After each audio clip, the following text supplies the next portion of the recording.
On page 542, we're talking about the ratios of the side lengths in 30, 60, 90 triangles.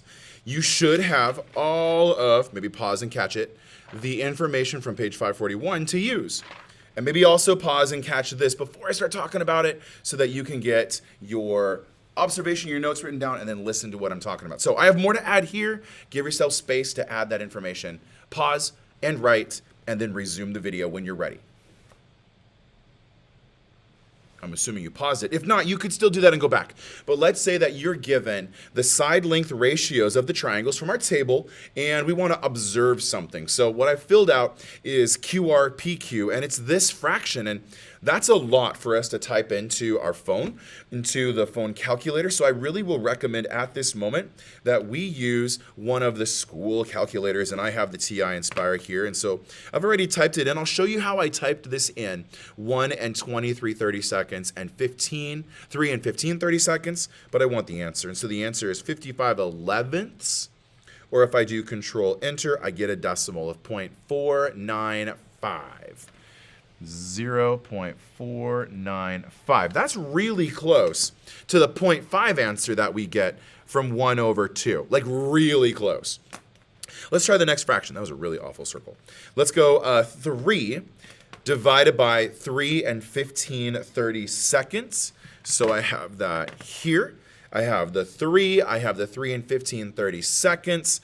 And I put a little decimal point after the 32, so it's going to trick it and give me the decimal answer. And I get 0.864, but that 8 after the 864 would round the 4 up to a 5, so 0.865. Honestly, I know where we're supposed to go with that math. That's a really accurate answer. I want to show you how I do this with the yellow calculators, and maybe I'll show you like directly in class with the on-screen program, but this will be easier for the camera capturing it. With the calculator turned on, and then once you press it on, this button over here will let us start calculating quickly. It's like a scratch pad. There is another way to get to the calculator menu. This is just the fastest, simplest way. I want to do the fraction 1 3/4 divided by 2.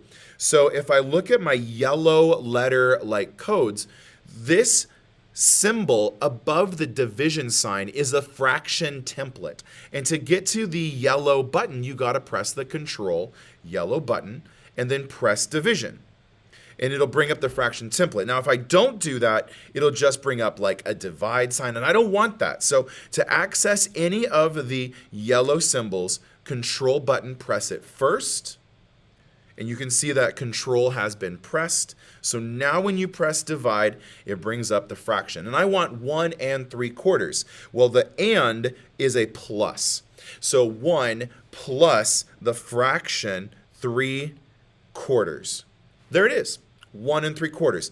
I don't know if I want to show you on camera on the video right now that I could leave the plus sign out. I think that might mean multiply. But I'm going to make sure that I force the plus sign for a mixed number. On the bottom, I just use the arrow keys. Drop down. You can also notice that it is a touchpad, and we can click on the bottom number, type a 2, and trick it to give you a decimal by putting a decimal point after the 2. Enter. 0.875. 0.875. These two answers are also really, really close. We are human. The calculations we got from this very flawed measurement device still give us really close decimals, and that's the key thing for similar triangles when we're measuring them. Now let's do the next one. So we have the opposite divided by the adjacent. For PRQR, that was 1. Let's try it from scratch. Here we go. So I'm going to save that one. I'm a little prepared. Here we go. I have 1 and 23 30 seconds. So again, that's Control divide. 1 plus Control divide 23 30 seconds over 3. Trick it to give us a decimal by putting a decimal point. You see that? Is that visible? Is that evident? I'll leave it right here. Enter to lock it in. 0.573. And then if I do that with the other one, trick it to give us a decimal, 0.571. Once again, these are really, really close. Our measurements were so good that we were able to get really good decimal approximations.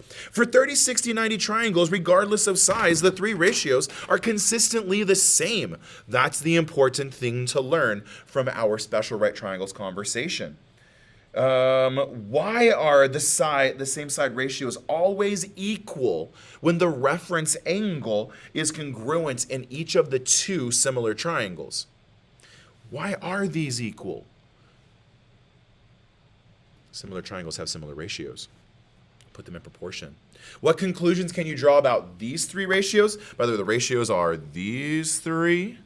That's what we're talking about.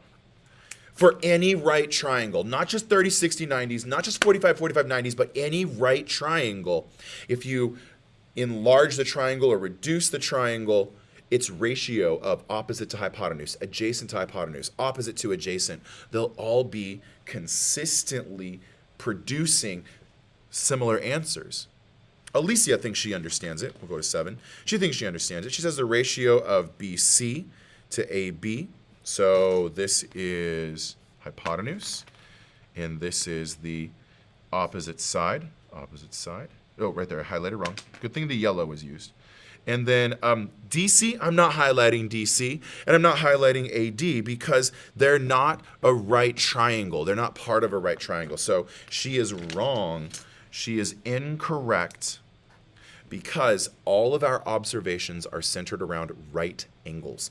You have to have a right angle. And if this triangle has part of a right angle but isn't actually using only a right angle in that corner, we can't use our same side ratio amounts. Triangle ADC is not a right triangle.